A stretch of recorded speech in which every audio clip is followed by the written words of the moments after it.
Back with us today is David Morgan from themorganreport.com. He's one of the top, if not the top, silver experts.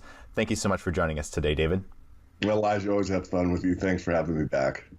All right. Now, the last time we had you on was on our SD Weekly Metals and Markets wrap about a month ago. You said that the Dow and the S&P were breaking through their support lines and that we were seeing a real trend change. Did you want to give us an update on that? Is that continuing? Yeah, we're right at that point again, which means we peaked early in the year around the 2850 something level on the SPX. I'm just going to use the SPX. You can verify it with the Dow or whatever index you like to use. I think the S&P is probably the best. And then we dropped all the way down and we intersected the 200-day moving average. We blasted through the 50-day and all the way touched the 200-day, and it bounced off that, went up to about 2,800 on the index, and then it came back down and it pierced the 2,600 level, which again is the 200-day moving average. Right now, since then, the last couple of months, what you're specifically asking, we went up to about 2,700, broke through the 50-day moving average, bullish, and then it fell from there down to about the 2,600 level, which is just about kissing the 200-day moving average, which is 2610. So right now, looking at it technically and also sentiment-wise, what we've had is a peak, a lower peak, and a lower peak, every time bouncing off the 200-day moving average, and that, my friend, is a definition of a downtrend. So we do have a downtrend. I think the top is in. I think we'll continue a downtrend, but there's a lot of pressures both directions. And as we all know, with a channel like yours and most channels that are truthful about the current state of the financial markets, there's so many algorithms and quants out there and basically computers trading against each other that they can perform this lighter than air type of situation for quite some time. But that doesn't negate what I just told you. The trend change looks to be intact. Nothing has changed from what I said earlier. It's being verified. What we really need to see, I guess, is that we break through the 200-day moving average and it doesn't bounce up and out of it quickly.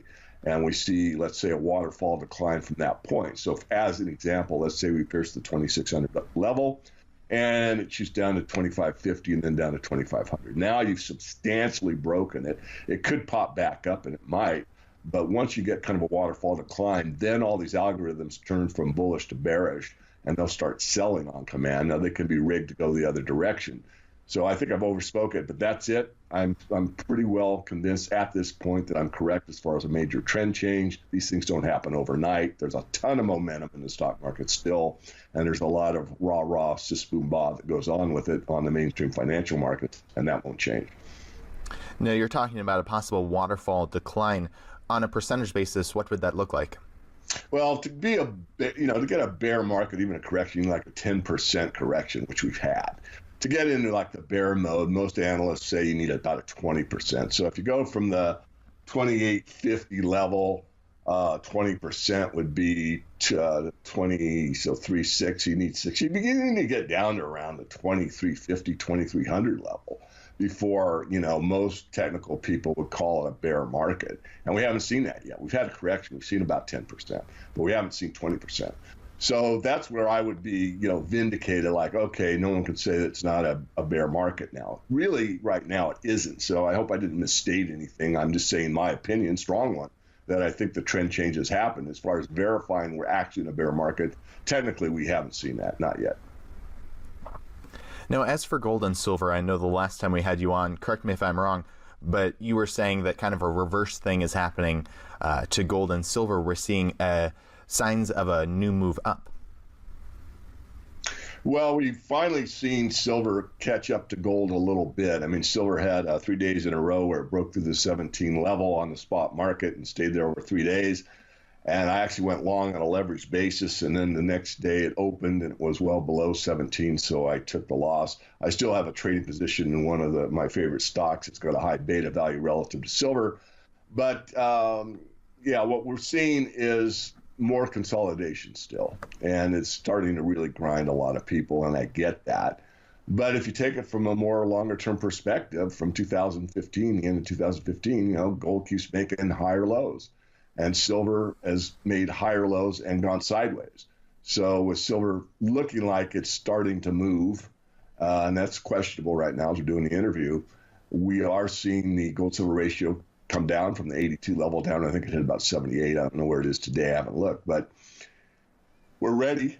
We're ready for a launch for a lot of reasons, but yet, isn't it going to happen? And the answer eventually, but for me, forecasting exactly when, I don't like to do that. As you know, do I play that game? Yes, when I'm asked to, but I'll just have to wait and see. I'd like to see it go above 17 again on a lot of volume, and then maybe test it on the way down and bounce right back up off of that. And then I would be convinced that, we've got some move to the upside. I'll just tell you right now, everything I'm looking at, I still look favorable to silver right now on the short-term basis. I look for a pretty good rally into maybe the second or third week of May, and that may be all we get. Of course, even that's conjecture. We'll have to wait and see. Now, you've also reported on recently the idea of a silver deficit, and a lot of people are reporting that silver is in a deficit right now, but you talked about how this can be misleading. Now, did you want to give us an update on this? What does a silver deficit mean, and what does this mean for the silver market? Well, there's really, a couple of, there's really two definitions of a deficit. If you look at the way that the Silver Institute reports a deficit, what they do is they take the, mining supply and they take all of the demand, and then they say, excuse me, that mine supply didn't meet all demand, and you have a deficit. Or you could say that all mine supply plus recycling didn't meet all demand, and you have a deficit. That makes sense. The problem is that if you look at it objectively, like you're just looking through a pair of binoculars from the planet, from the moon, and you're looking at the inventory of above ground silver, you see that continues to build higher and higher and higher. So can you have a deficit and an increase in inventory at the same time? And the answer is yes, depending on how you define deficit. If you define deficit as all demand, including investment demand, even though that stockpile is growing higher, all of that silver that's being added to above ground every year is already held by, let's say, long-term investors. Whereas if you look at it objectively, that silver is available at some price. So I just want to make that clear to everybody. Certainly, I'm still a silver bug. And, when I pointed out that the silver supply above ground has continued to grow for the last 10 years, I got my fair share of hate mail. But it's public information. I mean, it's not anything that takes a rocket scientist to find out. All you need to do is go to the Silver Institute's website, and that information is publicly available to anyone. So you can look at it. So I like the guys at the Silver Institute. I know them fairly well. I certainly know the people at CPM Group that basically would tell you what I just said, that the inventory build is not a deficit. But you can have it both ways if you want it. The point I'm making, I forgot for a second, is look, if you don't like the fact that the inventory of silver is building and has for the last decade, then you never touch gold. Because gold has built an inventory higher and higher and higher every year since gold became precious. So it's not a function of the above ground inventory. It's really a function of how much demand is there in the investment market. And silver has the luxury of at least 50% of the demand coming from an industry that wants it regardless of what the price mechanisms are. So when it's low, they're very happy. When it's high, they still have to use it. So they still have to pay a higher price. Now, as for above ground inventory, do you see when the gold and silver markets finally take off that there will be a real deficit or a reduction in the above ground inventory? Well, I don't think we want to look at the above ground inventory, although we could. I think what we want to look at is whatever inventory is, it is. What we need to see is there more demand than that inventory can cover, and that comes to become public knowledge. So in other words, when we get such a demand on either of those metals or both at the same time or nearly the same time, then we have a real problem. So for an example, let's say that a major player in the electronic space demanded so much silver off of the exchange, and they stand for delivery, and the COMEX can't deliver on time, and they start to delay it. Well, leakage of that coming out would really stir the markets, at least initially to the gold community, the silver community, and then that was spread through the web pretty quickly. So that wouldn't mean that the inventory above ground has changed. What it means is that the people that own the inventory above ground aren't willing to sell at that price. There isn't any that can be bought at the new price. So the price has to change rapidly for somebody to cough up their silver. and deliver it to this entity. So what we really need to see, and what I think could happen, and I've said it for years, and so far it's only occurred in the retail market, and that's where the demand is so great that the supply that's available, not that's above ground, but that's available to be sold, is so small that the two don't meet and the price rises rapidly, which is what we saw in 2008 in silver and gold, where the demand for retail product exceeded the supply that was available for sale at such a level that you basically couldn't find it. I mean, if you interview Andy Schectman of Miles Franklin, I know his competitor, I know SD Bullion, so forgive me, but facts are facts.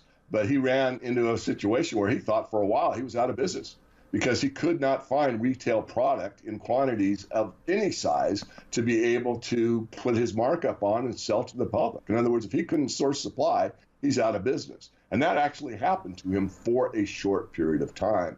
Things fell back into place. So can it happen? I would argue it has happened, but not in the complete silver market. And what does that mean, David? Well, that means if you went to the COMEX like I did, and you bought right off the exchange as I did, and you bought commercial bars, which are 1,000-ounce bars, those were available at the price set in the paper markets. So, I don't want to make this confusing. I don't think I am, but what I'm trying to explain is that once that situation that I explained in the retail market happens in the commercial markets, it's game over. Will it happen? I don't know. I believe that it will happen. And what are some of the triggers that could make that happen? Well, it will be what I've talked about for years, and that's, once there is a trigger point, a fundamental shift in thinking where the trust in the system breaks down to a level where the psychology of the markets in total collapses. So from one day of being confident that the U.S. dollar will always be there, that the bond markets will always retain their value, that at some point in the future you can always get to your bank account, when that faith and confidence is lost, then there will be a rush to gold, a run to gold you've probably never seen in the history of mankind. The reason that's true is because of the instant communication level that we have now, the instant availability you have to your brokerage account or your bank. I mean, never in history have you had the ability to, be on a smartphone, go into your bank account and, pick a stock out on your E-Trade, or for example, or Scottrade or Ameritrade. I'm not favoring any of these, and just push the button and either buy or sell. You do the same thing in the gold market. So once the confidence is lost by a certain amount of people, then you hit the tipping point. It's kind of the 100th monkey argument. And there's very few leaders and there's a lot of followers. So once people go through that door, I want out of dollars and into gold, or I want out of yen and into gold, or I want out of the euro and into gold. Once that happens, not the above ground supply of gold or the above ground supply of silver, the available supply, what's called the float in the stock market, how much is actually out there kind of floating around at market prices. Once that's gobbled up at market, then the next level is people that are holding on pretty tight that want to get a return on it, and they say, okay, give me this price. Well, if you're fearful that the price that you get for your gold or silver in dollars is not going to be worth much, how much selling is going to go on? Well, in a word, zero. And that's the problem, because if you don't know what that dollar is going to be worth in a day or 2 days or 3 days, it's just, look at what happened in Venezuela now. Well, David, you're talking about hyperinflation, and yes, I am. And do I think that will happen in the U.S.? No, I don't. But I think that there'll be enough of a shift in psychology between what's valuable and what isn't, what can be trusted and what cannot be trusted, that there'll be such a shift that there'll be very, very tightly held strong hands in both precious metals with a lot of buying pressure and very little selling pressure. And they'll get to a certain level. And at some point, people will say, well, look, the Starbucks is still taking dollars, and, the grocery store is still taking dollars, and I just made, 10 times on my money. I think I'm going to take some profits, and that certainly will probably happen. So we haven't gotten there yet. I've been thinking about this for years. I haven't changed my opinion. It's happened over and over again in monetary history. But yet the powers that be seem to be able to keep pumping enough, paper fiat into the system to keep everybody smiling, the banks solve it, and the game continuing. And I totally, completely, and 100% admit that. That doesn't mean that I'm wrong. What it means is I'm wrong in my timing. I thought by now we'd probably see more of a shift into the metals than we have seen. I also thought we would see more, blowouts in the financial system than we've seen probably. but you really don't know what's going on underneath the surface unless you study it, which I do. And, the retail markets have been shattered in the United States. A lot of people in the U.S. that used to have good jobs now are working 2 or 3. A lot of people that used to be able to save money cannot. They're living off of credit. So the overall tone continues to deteriorate, but you still get the happy, smiley faces on the mainstream financial press and in the mainstream press at large that, happy days are here, things are great, things are wonderful, they never look better, we're making things great again, blah, blah, blah, blah, blah, blah, blah. And in some areas have gotten better, but overall, the general physical economy has not gotten better. A few areas you can make exceptions to. Look at the oil price. The oil price is starting to firm again. And this, of course, is good for oil producers, good for oil stocks, but not necessarily good for those that run on energy, which is basically everything. Now, a lot of people, or some people, I should say, in the gold and silver community, it seems like you were talking about how you would have expected this to happen a lot earlier, and we're still not seeing it happen if people losing confidence in the currency and this psychological shift, as you're talking about, moving towards precious metals. And it seems like, there's good reason to believe that'll happen, right? Because that's what has happened in the past. A lot of people in our community are kind of turning away from precious metals and are saying, maybe it's not actually true, and maybe this time it's different. Maybe it's cryptocurrencies that people will turn to. Maybe cryptocurrencies are the future. I'd assume your perspective is this time it's not different. So why has technology not made gold and silver obsolete?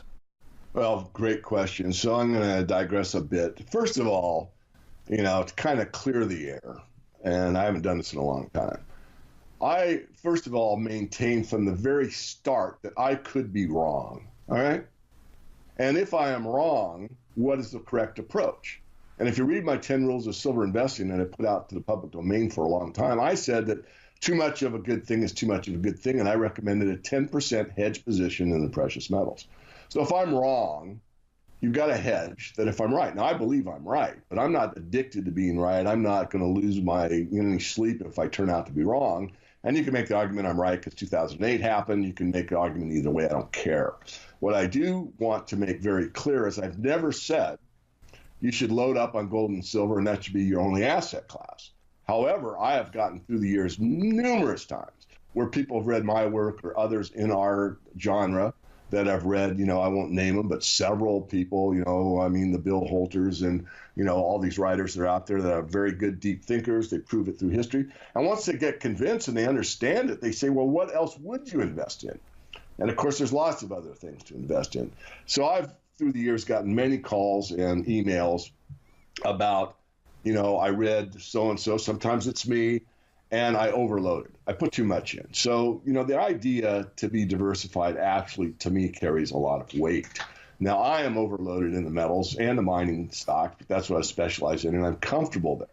But I had a gentleman from Australia, and he was a multi-millionaire businessman. He heard the silver story from another source, not me. And then when he heard me talk about, 20% is the maximum most people should have in the precious metals, he said, boy, he wished he had heard that before, because he thought, as others, that it's the only place to be. Things are going to fail. When things fail, it's the only man standing. Well, that's happened. But that doesn't mean that this time it's going to happen like that. It could happen where it's a crypto metals hybrid. It could be, it could be a lot of things, because I don't know the future. But my point is that I've always maintained, I think, a balanced approach, which means you need a hedge in the metals, period, forever. And it's been proven by portfolio analysis that if you have gold in your portfolio, you do better under all conditions. Uptrends, downtrends, bull markets, bear markets, sideways markets, etc. So I have statistics on my side as well as monetary history. So now that I've gotten the air cleared on that, is it different this time? And it's always different to a degree, because we live in a different environment technologically. Social mores are different. The moral structure of the society at large is different. You've got a more globalized economy and interfacing. I could talk to somebody in Europe with Skype for practically nothing. These things haven't existed, up until the present day. So, well, I think it could go both ways. One meaning that, as I said earlier, the run to gold will go into the history books, and I still believe that, because nothing is trusted outside of gold, or maybe a crypto that's tied to gold. That's the extreme case. I think we could see some of that. for example, Elijah, we could see where the bond market starts to crash, the stock market crashes along with it, interest rates start to spike, and a big name comes into the gold market in a big way. And they start to buy, let's say, the ETF, but they're also buying off of the Shanghai Exchange and maybe a couple of the bigger wholesalers. And all of a sudden, the gold market dries up because, again, it's not the above ground supply. It's how much is available, what the float is like. Well, the float turns out to be very small. And so now it's all held in tight hands. I'm going through the same scenario, but that could happen. So after that spike and the things calm down, let's say, and, we get the talking heads out there, everything is fine. The only thing to fear is fear itself. The dollar is just going to rebound and be strong, blah, blah, blah, blah. Things calm down. Psychology is reversed somewhat. And the markets loosen up, and maybe they, mellow out to the point where gold backs off somewhat, but it's at a new base, it's at a new high level, and it's not going to go below that. It comes a new floor for gold, and then it starts trading in a more, normal pattern. So, there's lots of different scenarios. I, again, want to maintain that my position is I'm a specialist in this area. I do natural resource companies across the board, not just the precious metals, although it's my main focus. And you can make money in that sector. And honestly, you can make more money in the paper part of it than in the physical part of it. I hate to say that, but it's true. I mean, you can get a lot of leverage in a good mining stock that you can't get when you own the physical. I still advocate that everyone should have a physical position because it's the most readily available solid wealth anyone can have throughout history. And in any kind of a upset where there's electrical failure or there's a closure of a bank, a closure of a brokerage house, or, you can't get to your computer, having physical solid wealth is certainly anonymous. It's, does what the cryptos purport to do. And it's something that's been coveted by, mankind, monetary history from, day one. So still bullish, but, be prudent about the amount. And that varies person to person. Now, you're going to ask me what's the correct amount. And what I'm going to tell you is going to blow your mind. But CPM did a study, and their study from 1968, okay, so not all of recorded history, 1968 to present day, the correct amount to balance your portfolio in gold, not in gold stocks, is around 20 to 25%. Can you imagine if the mainstream Wall Street types decided they needed, let's say, 5% in gold or 10% in gold? I mean, and this is very intriguing because David Harquail, who's president of the World Gold Council and also in charge of Franco-Nevada, or one of the directors of Franco-Nevada, I should say, did an interview at the BMO conference a couple months ago, and I'd set up an interview for me to interview him, and we couldn't connect. But I digress to come back. And he is putting together a forum, and I think Alan Greenspan was invited to talk to some of these higher ups in the Wall Street community about gold and gold's balancing a portfolio longer term. And if that's occurred yet or not, I do not know. And if it may not take place, I think it will. But this is something that he's kind of spearheaded as the chairman of the World Gold Council to make, these entities aware of gold's position. So, the story isn't over yet. It's precious for a reason. It's very much underloved. It's very much not understood. And the actual amount of gold that's actually required to make your portfolio a balanced portfolio, not a precious metals only portfolio, perform best, is very, very much misunderstood. All right. Well, David Morgan, thank you so much for joining us today. Before we let you go, did you want to share with the viewers any last thoughts you had and where they can find you online? Yeah, I'd just like to let everyone know that I have a podcast. It's sort of started to build up and it's kind of dropped off. I don't even know how to do it, but if you just type in, David Morgan podcast or the Morgan Report podcast into Google or something, I'm sure you can find it. Most of these interviews that were allowed, like yours, we do put on our podcast. Because I know a lot of people, and I'm one, that likes to, drive around. I don't really want to listen to, a bunch of chatter or music. Usually I like to listen to, interviews of others that are talking about the markets or something that interests me.